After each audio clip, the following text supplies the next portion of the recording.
오늘은 성탄절 감사 예배로 겸손으로 오신 왕 예수 그리스도라는 주제로 말씀을 전하도록 하겠습니다. 오늘은 정말로 예수님이 기뻐하시는 당신의 기쁜 생신이 될 수 있게 되기를 축복합니다. 오늘 본문을 보면 예수님의 탄생을 오늘 누가복음의 저자 누가가 아주 특별한 방법으로 그 예수님의 탄생을 묘사하고 있는 것을 볼 수 있습니다. 우리는 보통 아기를 낳으면 그 기쁨을 매우 감동적으로 표현하게 되어 있죠. 저도 어렵게 신혼이를 하나님이 주셔가지고 신혼이가 어렵게 극적으로 태어났는데 전북대학 병원에서 그 핏덩이를 간호사 선생님이 이렇게 저한테 이렇게 안겨주시더라고요. 근데 창피한 줄도 모르고 하늘의 하나님 앞에 하나님 감사합니다 하고 막 울었던 기억이 나거든요. 근데 그 아이를 보니까 왜 이렇게 예뻐야죠. 그러니까 보통 우리가 아기를 낳으면 그 기쁨을 매우 상세하게 감동적으로 묘사하기 마련입니다. 그런데 누가는 만왕의 왕이신 메시아의 탄생을 기록하면서 전혀 그런 내용을 포함하지 않는다는 것입니다.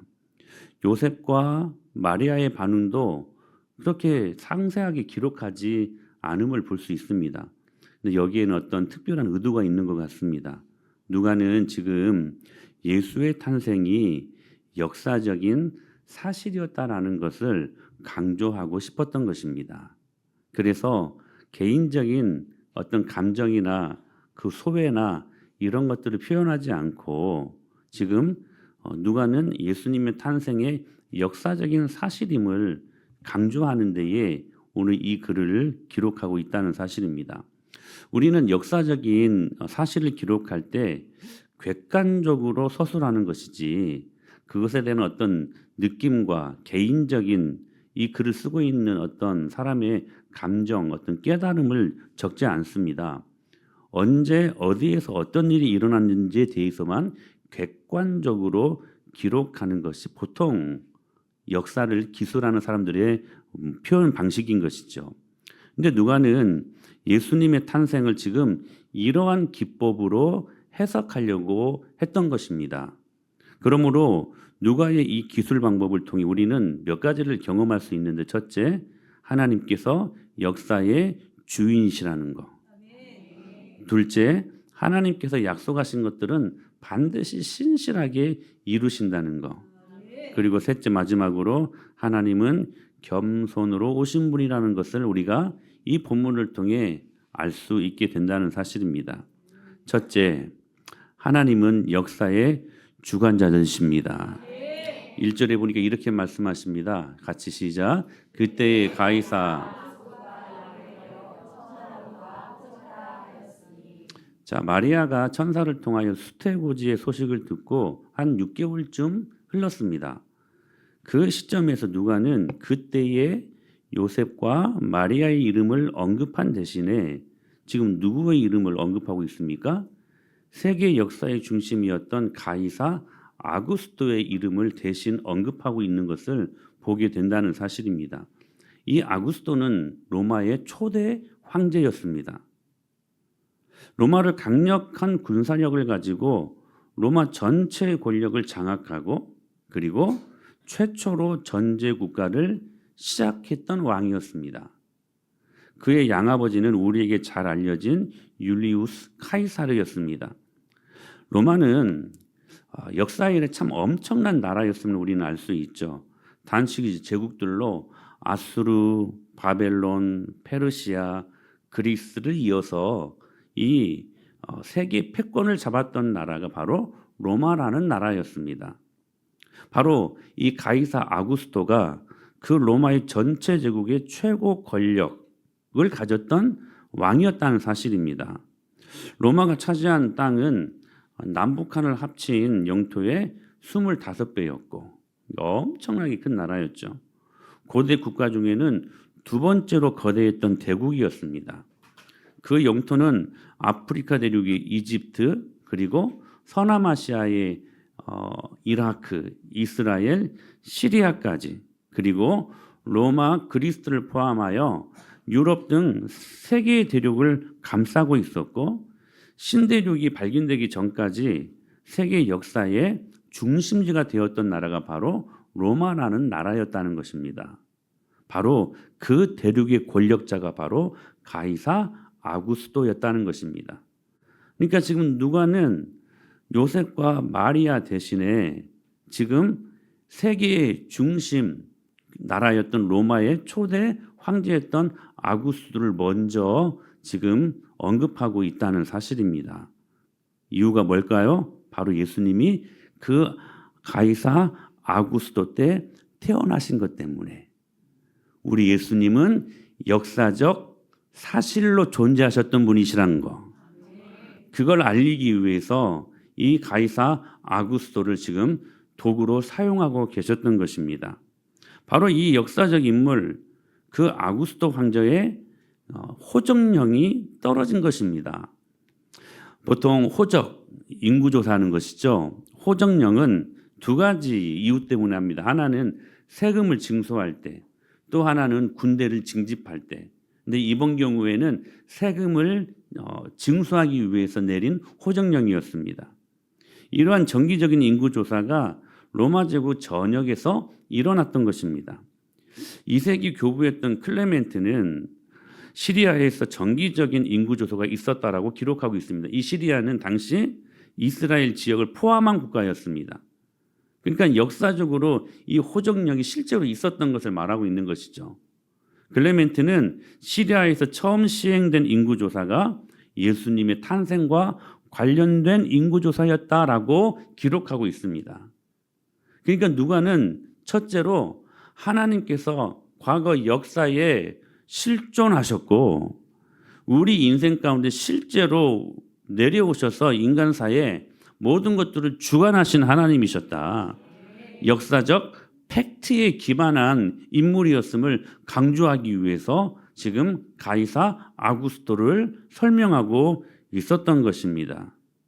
지금 이 누가가 데우빌로나 그리고 복음서를 받고 있는 이방인들에게 예수님의 탄생이 정확한 역사적 사실이라는 것을 강조하고 있었던 것입니다.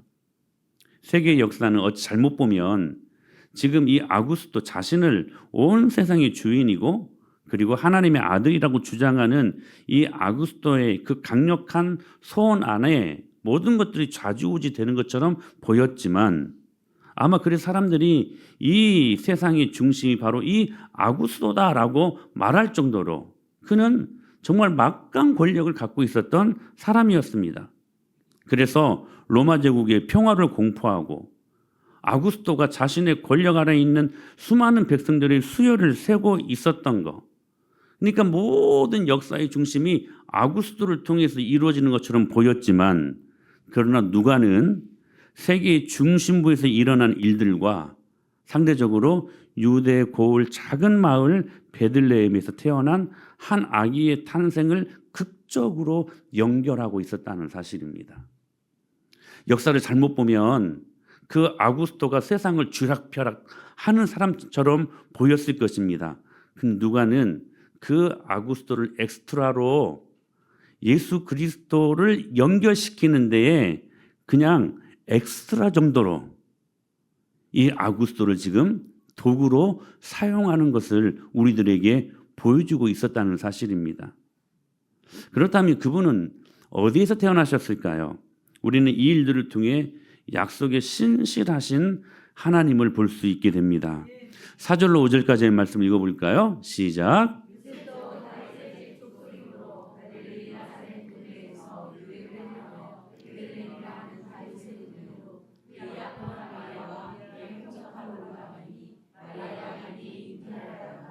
사랑하는 여러분, 하나님은 역사의 주인이시고 역사를 주관하시는 분이심을 믿습니다.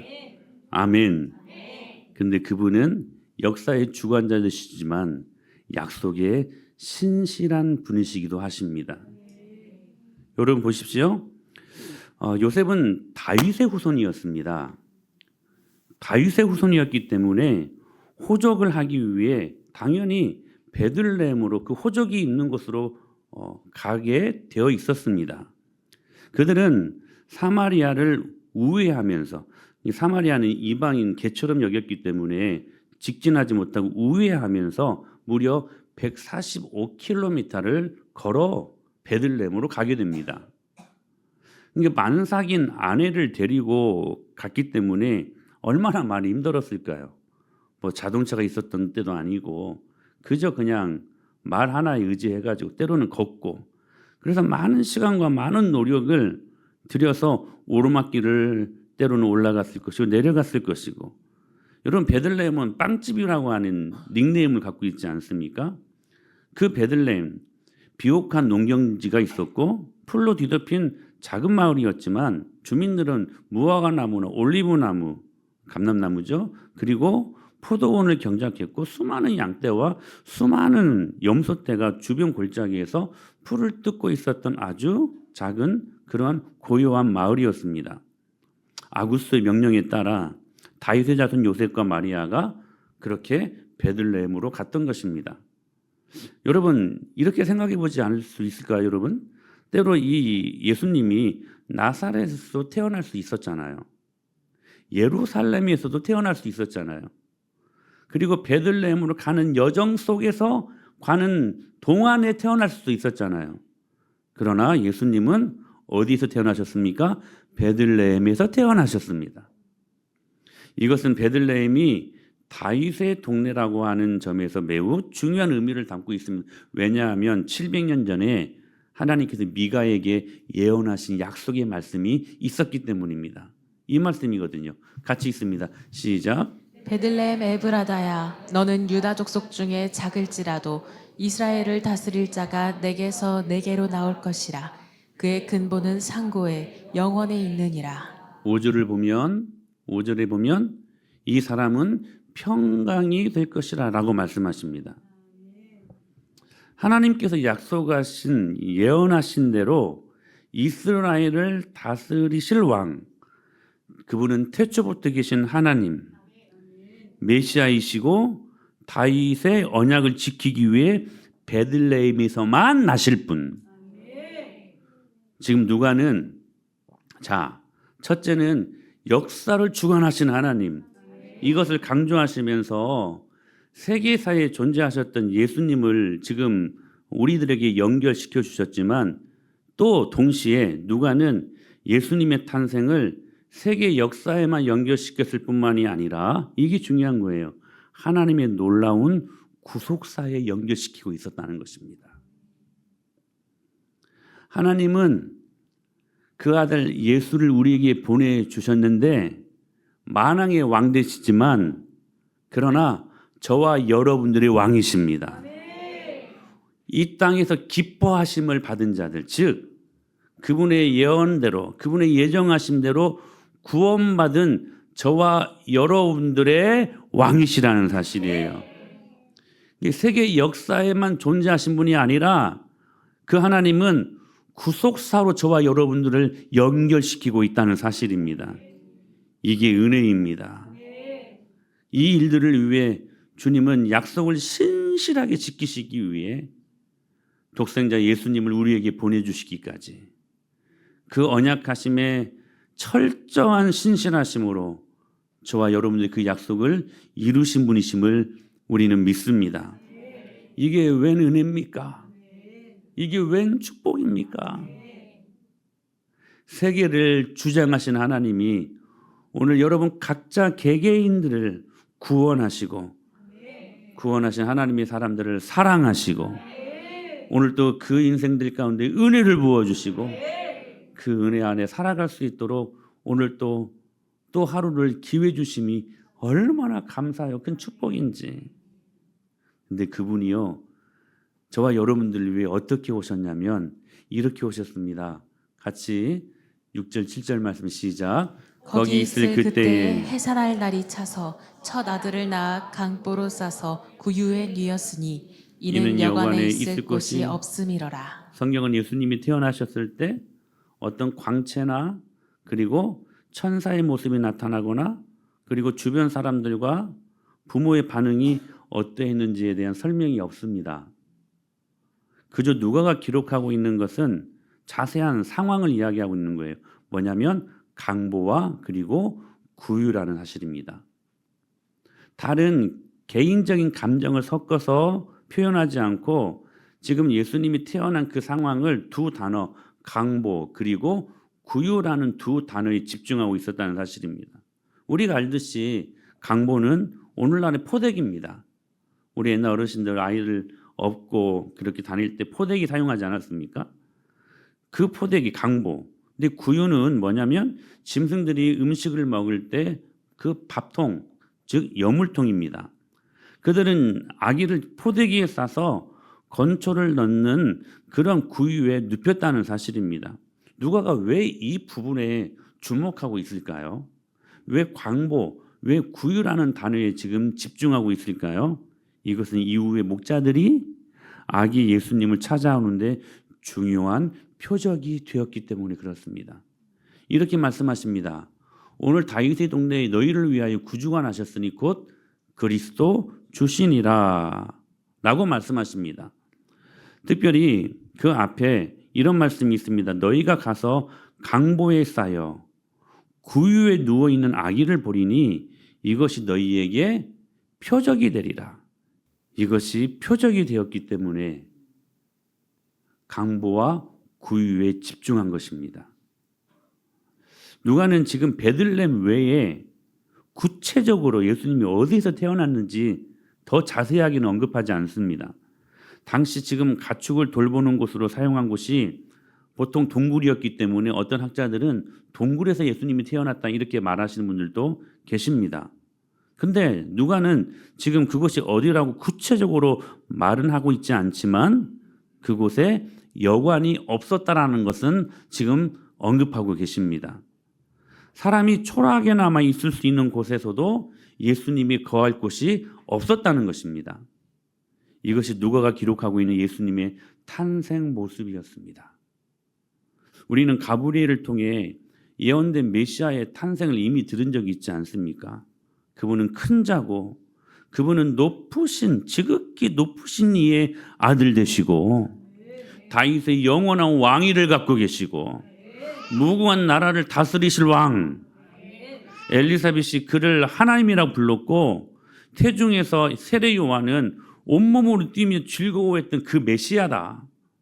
사가랴의 노래 속에서 아브라함과 그리고 다윗과 맺으신 하나님의 언약을 성취하러 오신 메시아 하나님이셨음을 분명하게 선포하셨던 것입니다. 그래서 이사야 9장에서도 이렇게 그 예수님을 예언하시지 않았습니까? 같이 한번 쭉 읽어볼까요? 시작. 이는 한 아이가 우리에게 낳고 한 아들을 우리에게 주신 바 되었는데 그의 어깨에는 정사를 메었고 그의 이름은 기묘자라 모사라 전능하신 하나님이라 영존하신 아버지라 평강의 왕이라 할 것이니라. 그 정사와 평강이 더함이 무궁하며 또 다윗의 왕자와 그의 나라에 군림하여 그 나라를 굳게 세우고 지금 이후로 영원히 정의와 공의로 그것을 보존하실 것이라. 만군의 여호와의 열심히 이를 이루시리라. 할렐루야. 그 이름은 기묘자라. 원더풀. 기묘자라. 놀라우신 하나님이시다. 모사라 카운셀러 위로자가 되신 하나님이시다. 그는 올마이티 엘로힘 엘샤다이 전능하신 하나님이시다. 그분의 그 크심, 그래서 여러분 그분의 영원함과 그분의 전능하심과 그분의 강활하심을 그 어떤 말로도 표현할 수 없었고 그 강활하심을 어떤 장소 어떤 공간에도 여러분 가둬둘 수 없었습니다. 그래서 솔로몬이 이렇게 말하지 않습니까? 시작. 하늘과 하늘들의 하늘이라도 주를 용납하지 못하겠거든 하물며 내가 건축한 이 성전이오리이까. 그 성전, 작은 성전에 하나님의 그 광활하심을 모셔둘 수 없었다는 것을 고백하고 있지 않습니까? 그런데 그 전능하시고 광활하신 예수님이 인간이 거하는 모든 곳에 세상에 거할 곳이 없어가지고 그 하나님이 구유에 누워 계셨다는 사실입니다. 온 땅에 충만한 영광을 가지고 계셨던 그 예수님이 그 보좌를 버리고 땅에 내려오셨는데 땅에 내려오셔서 첫 출발이 말밥통이었다는 거예요. 여기서 우리는 그분의 자기 비하, 그분의 자기의 낮아지심, 우리는 그분의 겸손을 배울 수 있게 되는 것입니다. 그래서 여러분, 바울은 이렇게 예수님의 모습을 코멘트하고 있습니다. 그는 근본 하나님의 본체시나 하나님과 동등됨을 취할 것으로 여기지 아니하시고 오히려 자기를 미워 종의 형체를 가지사 사람들과 같이 되셨고, 다 같이 사람의 모양으로 나타나사 자기를 낮추시고 죽기까지 복종하셨으니 곧 십자가에 죽으심이라. 할렐루야. 예수님은 겸손한 모습으로 이 땅에 내려오셨습니다. 만왕의 왕이시고 만유의 주 되신 그 하나님의 광활하심, 그분이 모든 피조물 위에 굴림에도 누가 말할 수 없는, 그분은 만왕의 왕이시고 만유의 주가 되시는 분이심을 믿습니다. 근데 겸손한 모습으로 오셨다는 거예요. 이유는 딱 하나입니다. 우리를 섬기기 위해. 우리가 하나님을 섬겨야죠. 웬 말입니까? 하나님이 우리를 섬기기 위해 오셨다는 거예요. 그 섬김은 이윽고 십자가로 완성되어지십니다. 사랑하는 여러분, 그러므로 이 성탄절 역사의 주관자 되시고 여러분 개인의 구속주가 되시는 그 주님을 겸손으로 맞이하십시다. 왜냐하면 그분이 겸손하셨던 분이셨기 때문에. 사랑하는 여러분, 우리도 겸손해야 돼요. 하나님이 은혜 주실 때 겸손하십시다. 하나님께서 여러분들에게 말할 수 없는 축복을 주실 때 겸손하십시다. 그분을 예배로 더 잘 섬기고 그분을 물질과 시간으로 더 잘 섬기고. 우리가 잘나서 주신 거 아니잖아요. 하나님이 은혜로 주신 것 아닙니까? 그러면 겸손하게 받아야 되지. 그러므로 여러분이 가지고 있는 힘이, 축복이 겸손을 만나야 돼요. 여러분이 하나님이 주신 축복과 그 은혜, 그 힘이요, 겸손을 만나지 아니하면 망합니다. 망합니다. 여러분의 힘은요, 하나님 우리에게 주신 은혜와 축복은 겸손할 때 강합니다. 이게 겸손이 얼마나 큰 능력인지 몰라요. 우리는 단지 옷걸이에 불과합니다. 오늘 아침에 이 양복을 입고 오는데 옷걸이에 걸려서 이 옷이 나오지 않았습니까? 여러분, 비싼 좋은 옷 걸려서 주목하는 것이지 누가 옷걸이 때문에, 옷걸이에도 명품이 있을까요? 옷걸이에 에르메스 있나? 누가 옷걸이 때문에 주목하지 않습니다. 하나님이 걸어주신 의의 옷, 평강의 옷, 겸손의 옷, 그냥 걸치고 있으면 그게 힘이에요. 그게 옷걸이는 그냥 옷걸이일 뿐입니다. 예수님을 조롱하던 사람들을 12군단의 천사를 동원해서라도 싹쓸이할 수 있었던 능력이 있으셨던 분이십니다. 그 힘을 가지셨던 분이시라는 거예요. 그러나 그 힘을 겸손으로 통제하신 것입니다. 사랑하는 여러분, 저와 여러분들은 옷걸이에 불과하다는 사실들, 그 옷걸이에 하나님의 옷을 걸쳐 입혀주셨다면 그것으로 족하고, 여러분 옷걸이에 걸친 옷이 빛을 발해야지 옷걸이가 주목받으면 어떻게 해요? 그러므로 오늘 이 성탄절날 이 말씀의 메시지를 받고 우리 몇 가지 적용하십시다. 첫째, 자랑하지 마십시다. 우리 주위에는 참으로 인간적으로 자랑할 것들이 너무나 많습니다. 자식들을 자랑하는 사람들도 있고, 하나님이 주시는 소유를 히스기야 왕이 나중에 변심해가지고 무르닥 발라다니게 하나님이 주신 축복들을 자신의 힘으로 얻은 것처럼 그 보물창고를 보여주면서 자랑하지 않습니까? 그런데 여러분, 하나님이 우리에게 주신 소유는 하나님 것입니다. 우리 힘으로 된 것처럼 자랑할 것이 못 된다는 거예요. 우리의 우리의 스펙, 학력, 가문. 그래서 에레미야 9장에서는 이렇게 말씀하셨습니다. 같이 읽습니다. 시작. 여호와께서 이와 같이 말씀하시되 지혜로운 자는 그의 지혜를 자랑하지 말라. 용사는 그의 용맹을 자랑하지 말라. 부자는 그의 부함을 자랑하지 말라. 자랑하는 자는 이것으로 자랑할지니 곧 명철하여 나를 아는 것과 나 여호와는 사랑과 정의와 공의를 땅에 행하는 자인 줄 깨닫는 것이라. 나는 이 일을 기뻐하노라. 여호와의 말씀이라. 할렐루야. 여러분 다시 한번 말씀드려요. 힘이요 겸손을 만나야지. 힘이 교만을 만나면 망한다는 거예요. 겸손 없는 힘은 재앙이라는 거. 여러분 하나님이 주시는 복이 겸손을 만날 수 있도록 이번 크리스마스 하나님이 주신 놀라운 축복을 우리 은혜로 겸손하게 받는 저와 여러분이 될 수 있게 되길 축복합니다. 또 하나 자랑하십시다. 무엇을 자랑해야 되는가? 고린도후서 11장 30절 말씀 시작. 내가 부득불 자랑할진대 내가 약한 것을 자랑하리라. 여러분 바울이요 세상의 스펙 자랑할 만한 것들이 너무나 많았습니다. 근데 예레미야 말씀처럼 자랑하지 않았어요. 예수님을 진짜로 만난 뒤에는 그것들을 자랑하지 않았어요. 예수님 만나기 전에는 그것을 자랑하며 살았겠지요. 근데 자랑하지 않았어요. 오히려 자신의 약함을 자랑합니다. 왜냐? 거기에서 하나님의 능력이 나오기 때문에. 사랑하는 여러분, 그게 성탄절에 경험해야 될 우리들의 겸손한 모습이라는 거예요.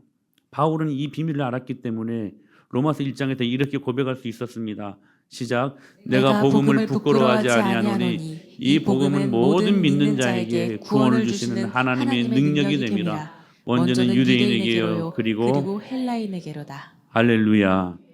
우리 하나님 자랑하십시다. 예수 그리스도의 그 은혜를 자랑하십시다. 겸손하게 은혜만 자랑하고 하나님의 부어주신 그 축복과 사랑만 자랑하고. 할렐루야. 우리는 미국이라고 하는 강대국이 지금 현 시대 세계 정세를 휘두르고 있다라고 생각합니다. 그렇죠? 글쎄 옛날에는 팍스 로마나라고 했는데 지금은 팍스 아메리카나 이렇게 말합니다. 그러나 언젠가는 그 아무리 강한 강대국 미국이라 할지라도 언젠가는 사라질 나라입니다. 안 사라질 것 같죠? 여러분 한때 세계를 장악했던 아수르도요 안 사라질 것처럼 알았습니다. 바벨론도요 사라지지 않을 것처럼 그렇게 사람들이 생각하고 살았습니다. 페르시아, 그리스, 특히 로마. 여러분 그런데 어땠습니까? 완전히 다 사라졌습니다. 사라졌습니다. 느부갓네살, 고레스, 알렉산더, 아구스도, 동방에서는 저 진시황 역시 잊혀져가는 이름이었다는 것입니다. 영원하지 않습니다. 그러므로 모든 역사의 중심에 영원히 사라지지 아니하고 영원히 존재하고 계시는 오늘 또 실존하시는 하나님이 계심을 믿어야 됩니다. 태초부터 지금까지 하나님의 나라는 우리 가운데 섰고 앞으로도 그 나라는 계속해서 영존하실 것이고 오늘 그 하나님의 아들 메시아 예수 그리스도를 말미암아 저와 여러분들을 다스리시고 통치하시고 오늘 또 저와 여러분들의 모든 인생 나를 개입하시고 간섭하시고 사랑하는 여러분 하나님이 여러분의 삶을 간섭하시고 개입하시는 것을 즐겁게 생각하십시오. 감사하게 생각하십시오. 하나님의 간섭과 하나님의 개입이 멀어지면 그것이 사라지면 여러분의 인생은 그때부터가 절망의 때라는 사실들을 기억하셔야 할 것입니다. 그러므로 다시 한번 결단하셔야 돼요. 여러분의 역사의 중심에서 벗어나 하나님의 역사로 우리가 들어갈 수 있도록. 요한복음 1장 11절로 12절에 이렇게 말씀하셨습니다. 다 같이 읽습니다. 시작. 자기 땅에 오매 자기 백성이 영접하지 아니하였으나 영접하는 자 곧 그 이름을 믿는 자들에게는 하나님의 자녀가 되는 권세를 주셨으니. 할렐루야. 오늘 그 권세를 누리는 저와 여러분 될 수 있기를 축복합니다. 문제는 여관집 주인같이 빈방을 내드리지 못하는 우리들의 연약함 아닐까요? 여러분 다시 우리 실수하지 마십시다. 오늘도 하나님의 복이 하나님의 은혜가 우리 안에 들어오시기를 바라시는데 우리의 어리석음으로 거절하는 그 우둔함을 다시는 범하지 말자는 것입니다. 빈방 있습니까? 빈방이 있습니까? 성령 하나님께서 여러분 마음 매문에 놓고 하실 때에 여러분의 마음의 문을 활짝 열어 제끼고, 예, 빈방 많습니다. 주님 들어오셔서 좌정하셔서 우리 인생을 책임져 주시고 주관하시고 개입하시고 간섭하여 주시옵소서. 그 은총을 누리는 메리 크리스마스가 될 수 있게 되기를 예수님의 이름으로 간절히 축복합니다.